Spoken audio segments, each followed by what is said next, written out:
Trate Milhão, criação coletiva, Asdrubal trouxe trombone. Direção e texto, Hamilton Vaz Pereira. Cenários, figurinos, adereços, idealizados, confeccionados e descolados por Regina Casé e Patrícia Travassos. Trilha sonora, todo grupo. Iluminação, Jorginho de Carvalho. Produção, Paulo Conde. Sonoplastia, Cacá Dionísio. Com os atores Regina Casé, Patrícia Travassos, Perfeito Fortuna, Nina de Pádua, Evandro Mesquita, Zé Paulo Pessoa, Luiz Fernando Guimarães. Estreou no dia 15 de abril de 1977 no Teatro Dulcina. Percorreu a região sul do país nos meses de setembro e outubro. Voltou com alguns problemas. Voltou para o Teatro Ipanema em novembro. Fez uma temporada novembro, dezembro e janeiro de 78. Sucesso total.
As pessoas iam da praia, era uma coisa impressionante, short. Tem fotos de a pessoa sem camisa no teatro, com aquele sal ainda no corpo, sabe? E a gente também ia direto. Eu me lembro que a gente ficava na praia até 5h30. E não, eu falava, não vou gastar shampoo, me lembro tão bem disso. Claro, Eu já vou suar, vou fazer a peça. Então eu entrava salgada, fazia a peça salgada todo dia. Às vezes eu esquecia de levar calcinha, sutiã, fazia com um biquíni, com o figurino por cima. E aí só ia tomar banho da praia depois da peça. A gente vinha da praia mesmo, tomava uns banhos no próprio Ipanema e fazíamos a peça. Luiz Arthur Peixoto Filho. A gente ficou amigo, jogava bola junto, aquelas coisas, né? Um dia ele me falou, Zé, os caras estão aí, o Asdrubal tá voltando de uma viagem e tal, o Fabinho tá saindo, tá precisando de alguém. Um dia lá no Teatro Ipanema vai ter um teste, vai lá. Aí eu fui, só de bermuda, salgado, sujo de areia, e fui pra lá. E aí, Zé, tem 5 dias pra estrear. Que beleza, hein? Foi interessante. Já consagradésima, a fila dobrava ali o quarteirão da Joana Angélica e tal. Teatro, que é uma coisa séria pra caramba, né? O nego, porra, vai pro teatro, né? De repente, de tarde ali, de chinelo, de calção, também assistia uma peça de teatro. Aí no Ipanema a gente já tava deitando nos louros, né? aí fiquei famosa, tá tudo certo.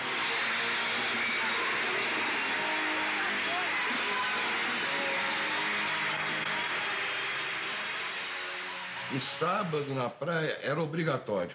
Você encontrava todo mundo ali. As pessoas ficavam de pé tomando mate e limãozinho e conversando. Alguns caminhavam na beira d'água. Era só isso. Não tinha biscoito Globo, não tinha mais nada. Quem não fosse à praia no sábado ali, não sabia de nada que estava acontecendo. Onde é que era a festa, o que estava, quem comia quem, onde é que iam filmar tal coisa, quem tinha sido preso. Era um momento ali que você tinha um momento de liberdade, de refresco. Depois tudo voltava ao normal. O Trate Milhão foi a primeira vez que eu ouvi falar do Asdrubal. Estava no Teatro Ipanema e eu adorei a peça. Eu fiquei chapado. Realmente eu não fazia ideia. Falou direto a mim, coisas que eu estava querendo ouvir ou que eu precisava ouvir naquele momento. A partir dali, dessa primeira vez que eu fui, eu não fazia nada nessa época. Quase nada. Então eu passei aí todo dia. Depois de um tempo eu já não pagava mais, sei lá, eu já conhecia o seu Soares da portaria do teatro. Eu acho que eu assisti, eu não sei, talvez 50 vezes o Trate Milhão. Tem músicas do espetáculo que eu escuto hoje Frank Zappa com aquela Sofá. Aquela música, ela vem com uma emoção, para mim, inacreditável. Na época não tinha internet, então tinha que descolar discos, né, fitas. Alguém falou, tá lá na Rádio Roquete Pinto, tem um acervo fantástico, vai lá e procura. Cara, quando eu cheguei lá, eram 4 paredes repletas de discos. Falei, como é que eu vou achar um tema, uma música? Aí eu me lembro até hoje que a única coisa que eu achei que, de repente, deu um impacto fantástico na trilha sonora do Trote Milhão foi o tema do Canal 100, né? Que era a cena do tan-tan-tan, que parecia que ele estava no Maracanã.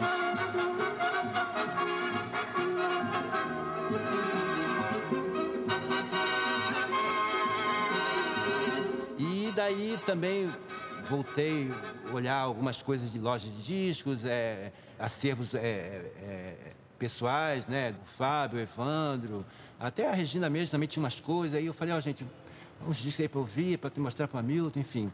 E daí dessa coisa doméstica, né? Dos acervos domésticos e mais algumas coisas pesquisadas, surgiu a grande trilha, porque tinha Chorinho, Valdir Azevedo, tinha o tema do Canal 100, tinha Nós Somos Jovens. Eu vi inúmeras vezes, mais de 10 vezes, né? Me divertia tanto com aquilo. Aquele Luiz Fernando fazendo o Djamil. Durante anos chamei Luiz Fernando de Djamil por causa daquele personagem. Que era um cara preguiçoso, vagabundo. E o Luiz já mostrou ali que era um gênio. Voltou, rapaz? É o que, Djamil? O quê? O quê? Voltei sim, por quê? Estão querendo o quê? Estão querendo mudar o mundo, né? Mudar o mundo, Djamil? Tá certo, mas escuta, vocês não acham isso muito pretencioso, não? Achamos. Acho sim. Sabe o que é, Djamilzinho? A gente não tá mais afim de coisinhas pequenas. Ora, mas nem eu, tá legal, tô pronto. Por onde é que nós podemos começar a trabalhar? Tô pronto.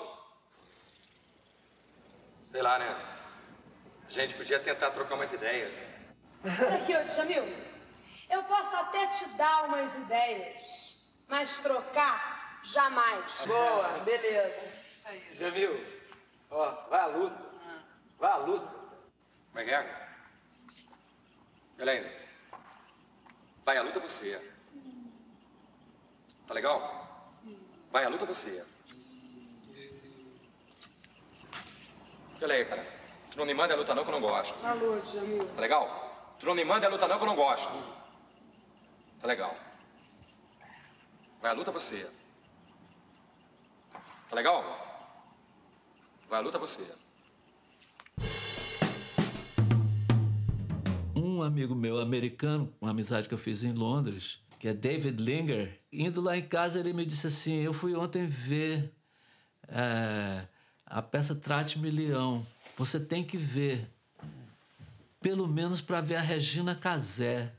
E eu fui com a Zezé Mota, que eu de vez em quando saía com ela, era minha amiga, combinamos, fomos ver. Fui ver e fiquei apaixonado. Era uma coisa da vida cotidiana do jovem carioca, que você sentia a areia da praia ainda no pé da pessoa que estava em cima do palco, entendeu? E, ao mesmo tempo, a captação do clima emocional e político do país, né? Sem ser explicitado, mas assim de uma maneira lírica. Por um momento que eu estou mais frágil, eu vou escolher as minhas próprias dúvidas. Porque não é sofrer menos que me interessa, mas experimentar sentimentos de profundo prazer. Eu quero ser feliz. Eu não desisto da ideia de ser feliz. A necessidade que eu, você e toda essa gente aqui tem da vida não dá para ser aniquilada. Poder falar de felicidade, que em geral parece alguma coisa individualista, no momento em que todos os conscientes reclamam ações coletivas, né? Parece uma traição e uma rendição ao individualismo pequeno burguês, etc, etc. Mas é tão importante preservar para nós a ideia de felicidade, não entregá-la de bandeja à ditadura, aos conservadores, né? Isso agride a consciência careta, reacionária de boa parte, quase toda a esquerda da época. mas não é uma rendição ao oba-oba yuppie, que nem havia ainda, não é? Era ainda uma ideia de felicidade que era uma espécie de autorização para a vida individual a despeito daquele universo que era uma clausura, que era uma espécie de cárcere para nós, né? Você só ouvia desaparecimentos, mortes, tortura, a coisa mudou. Mas eu comecei a olhar para os lados e tinha umas coisas acontecendo muito vitais. Uns poetinhas que começavam a falar no meio da rua e era muito interessante, porque era diferente. Eles não queriam falar de literatura, eles queriam fazer o que a ditadura não permitiu, que era se juntar. O caminho da poesia tradicional era aquele: você escreve um livro, manda para o editor, se quiser achar legal, publica e pronto, o poeta morre ali. Quando a gente chegou, eu falei, pô, a nossa tradição não é essa. A gente não quer fazer poesia para seguir esse caminho de ser só poeta. A nossa referência era muito mais o palco do que o livro. Não o palco do teatro, mas o palco da música. Aquele prazer de falar ali era uma grande descoberta. Porque que porra é essa, sabe? Uma banda de poesia, uma banda de poetas. E era uma forma de você estar junto ali, porque a Nuvem Cigana era muito aberta. Tinha o futebol no Caxinguelê toda quinta-feira, né? Tinha o Charme da Simpatia, que era o bloco de carnaval que saía pelas ruas. E em todos os lançamentos acabava com o Charme da Simpatia. Eu nunca diferenciei muito essa coisa onde é poesia, onde é música, onde é teatro, onde é circo. Para mim, as coisas que me emocionam é uma só. É aquela coisa da arte que transfigura, te manda para casa do chapéu, sabe? Como foi a primeira vez que eu vi o Asdrubal. Talvez essa fosse uma boa palavra para significar os dois grupos, sabe? Como uma coisa de muita vitalidade, mais do que a técnica artística ou a técnica da poesia, sabe? Era aquele desejo de fazer confusão, de ser bacana, né? Uma das pessoas curiosas, além dos meus poetas, era o Dr. Alceu Amoroso Lima. Ele era um líder católico que defendia a liberdade. Ele era liberal. E a gente estava conversando e ele falou assim: não, eu acho que é terrível, falou, e depois disse assim, mas eu acho que tem uma luz no fim do túnel. A luz no fim do túnel são esses jovens que estão vindo falando de outra coisa que não política. Estão falando de vida. Pô, velhinho, ele tinha 80 anos. Aí eu tinha visto Trate Milhão. A vitalidade que o Asdrubal tinha naquele momento de sombra era inacreditável. Você via uma potência de energia, de alegria, de inteligência. E poder mesmo, você via poder ali. Aquelas pessoas com aqueles diálogos que era a sua própria vida, já não... O limite entre a vida e a arte era quase nenhum. Tinha uma sintonia, conseguia chegar perto da ansiedade da plateia e era totalmente comum, mas não era nada comum. Era um ato político ali de outra natureza. Tinha um teatro político. Então a parada era fazer coisa contra a ditadura. Quando a gente surgiu, a gente não era contra ninguém, cara. A gente era a favor de um outro jeito de ser. Até por isso que a censura não percebia, porque a gente não batia naquela... Todo mundo batia do mesmo jeito na parada. Era o ódio, era brigar contra o gorila, contra o capitalismo, era tudo bom. E a gente foi um pouco... Pô, se a gente for lutar com essas armas todas que os caras têm, nós não estamos preparados, nós não estamos... Pô, a gente vai perder, pô. A gente chegou com humor, com bondade, com clareza, com várias coisas. E quando a gente bateu, parecia que um inconsciente coletivo. Então, os grupos novos que tinham começaram a meio fazer parecido com a gente, ir atrás da gente. Porque eu acho que ali tinha uma coisa que falava para os jovens, assim, de uma experiência, tinha humor, tinha muita coisa, mas também de uma forma de organização, de grupo, de como que as pessoas se juntavam para fazer alguma coisa. E também sobre teatro, sobre as possibilidades do teatro.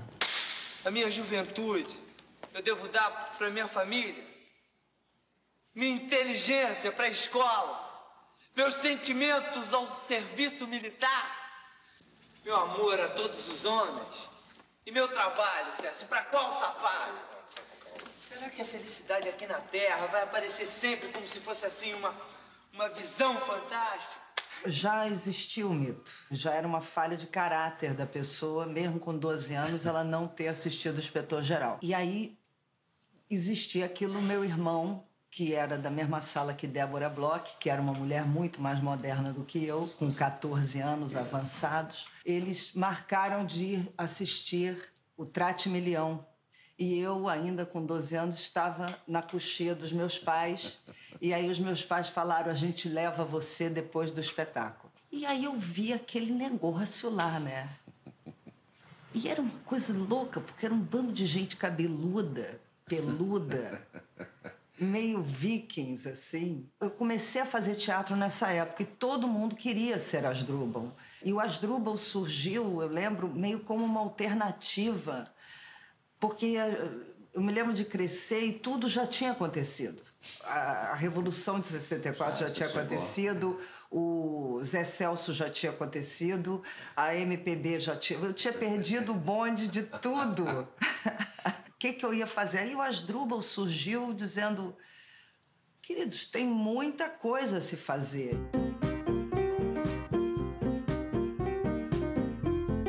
Depois do Teatro Ipanema, o Asdrubal começou a seguir o seu roteiro de viagens. Então a gente fazia Centro-Oeste e cidades, Belo Horizonte, cidades do interior, e Brasília, mas não sei o quê. Voltávamos um pouco para casa, íamos por Nordeste. Vocês levaram adiante pelo Brasil inteiro, pelo interiorzão, municípios os mais variados possíveis. A maioria talvez não tivesse nem conhecimento daquilo que vocês representavam, mas iam. E vocês conseguiam atrair esse público.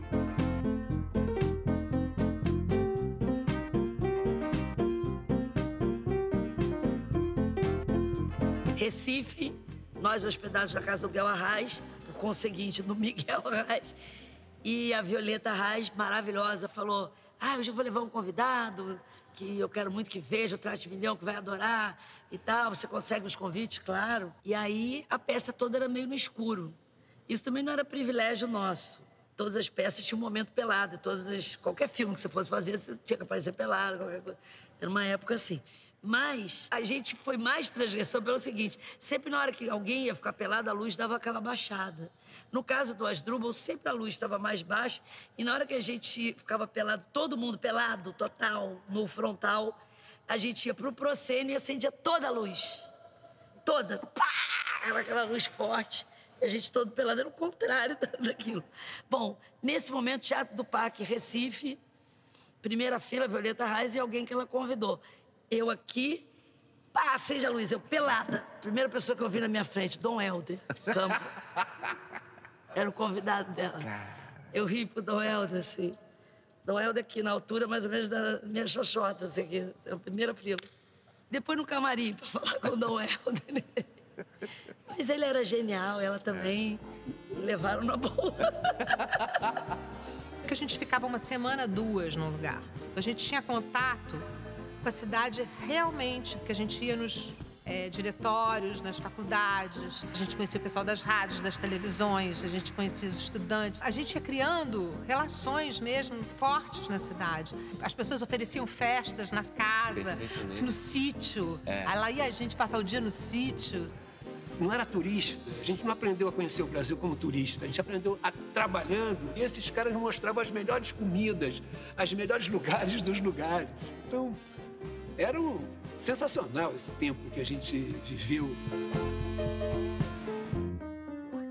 A gente frequentava muitos debates e palestras. Os rapazes e as garotas diziam que nós éramos alienados porque deveríamos estar preocupados com o povo. E nós estávamos fazendo um espetáculo apenas preocupados com a nossa temática. E a nossa temática, a gente estava vendo que o Brasil inteiro estava interessado nela. Mais do que isso, porque a gente ia ao encontro do nosso público, a gente frequentava os outros ambientes. Então vivíamos nas altas esferas, de repente classe média, classe média, classe média, e gente pobre de igual. Quando a gente voltava no Rio para debates com os outros grupos que ficavam teorizando coisas de esquerda, me soava ridículo. E a gente era expulso dos palanques da Uni. A esquerda tinha horror da gente. Não, uma esquerda que tinha na época, que infelizmente acabou. Não tem mais, que a esquerda agora é maravilhosa. Porque nós que desbundamos e fomos para a loucura. A gente andava na Praça do Rossio, em Portugal, e os pessoal da luta armada, quando via, achava que era um absurdo a gente estar sambando no Rossio, dentro da cidade, né? E que o cinema do Galvão era uma merda, pô, era o Costa Gravas, essa coisa toda, né? Que vocês já sentiram aqui. Como é que chamava isso? Patrulha, né? Patrulha ideológica. Patrulha ideológica, a nível ideológico, né? Agora, então, nesse momento de total polarização e tudo, a gente padecia disso igualzinho naquela época. Caetano também padeceu, era Odara, alienado. Então, para a esquerda pesadona, a gente era alienado e para a direita a gente era subversivo. Durante toda a trajetória do Asdrubal, a esquerda achava a gente o fim e a direita achava a gente o fim.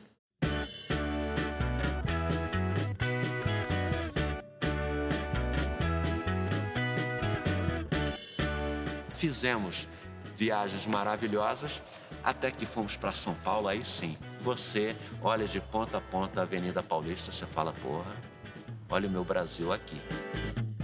Fizemos diversas temporadas em teatros diferentes, arrebentamos em São Paulo.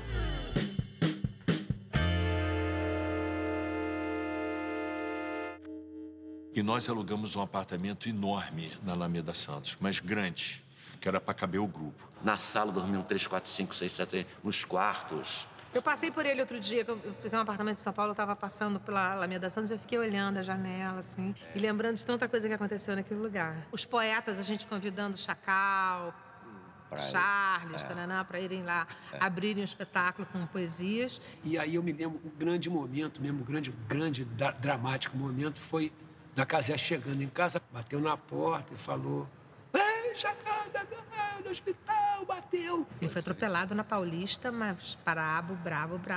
Quase morreu, né? O cara que disse que quanto mais louco lúcido estava, caiu no tapete, tem tupete de ficar catando uns cacos de vidro no chão, juntando uns cacos de vida na mão, jogando isso tudo em verso poema, a do belo tema de blues. Ô, Ana, o que a gente tem para o almoço? Eu disse, Ana, o que a gente tem para o jantar? Peitinho no espeto, shotinha grelhada. Peitinho no espeto, shotinha grelhada. Ou de noite eles se amam e comem picles com mortadela. A leda trouxe a seda, a leda trouxe a seda. O Júlio trouxe o bagulho, o Júlio trouxe o bagulho. Hoje juntos isso tudo e teremos então a briga de porta, o bug do bom.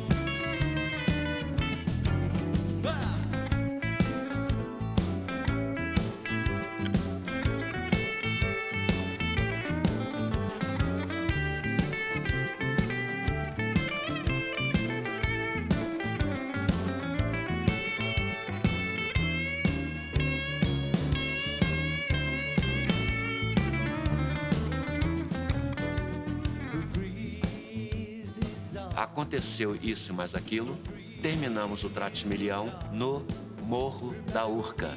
Então, terminamos por cima e fizemos uma noite linda, que foi a noite do Chacal. Teve isso, né? O Chacal se acidentou. Sim. E ele estava convivendo com a gente já para preparar outro espetáculo. E teve esse acidente e a gente resolveu fazer um espetáculo para ele no Morro da Urca, que era um lugar de show. Me lembro, foi uma coisa apoteótica, porque era um lugar para 3 mil pessoas, era uma arena, era uma discoteca. Tinha o DJ Dom Pepe, todas as grandes bandas do rock Brasil se apresentavam lá. Era uma loucura. Na verdade, com essa minha visão do Asdrubal como uma banda de rock, o Asdrubal apresentou um espetáculo de teatro numa casa de rock, numa discoteca com um público de rock and roll. Era um ambiente de show, né? Exatamente, era um lugar, um palácio dos shows. Você tocou no Morro da Urca, era o lance, né? E a gente foi fazer um Trate-Meião lá, lotado, incrível. A felicidade é um compromisso terrestre.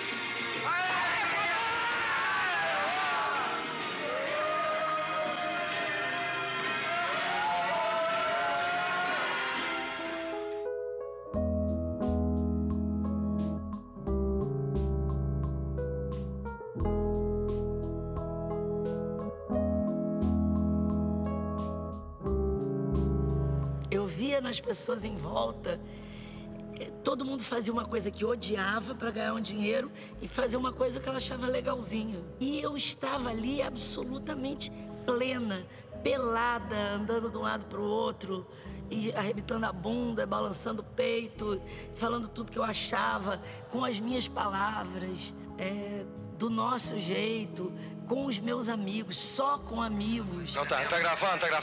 Tá gravando, sim? Tá gravando, pode falar. O negócio é o seguinte, é que hoje é o último dia do espetáculo, quer dizer, eu tô muito contente, tô com o coração pequenininho, assim, uma tristeza muito grande de deixar esse espetáculo, mas ao mesmo tempo, uma necessidade muito grande de parar. Eu também tô, assim, hoje eu fiquei muito emocionado, e tem ficado, hoje mais, né, uma porção de gente pra caramba, uma porção de gente que a gente, de repente, comprova que a gente tá falando e tá sendo ouvido. Eu tô achando ótimo, tô adorando. Tô adorando tudo. Estamos tentando melhorar nossos voos. O que eu quero? Eu quero que a gente mereça tudo que a gente quer. Vamos começar tudo de novo, né? Márcio tá aí, em cima. Acho que o adversário era difícil, mas nós jogamos bem, conseguimos leva a bola. Uma boa.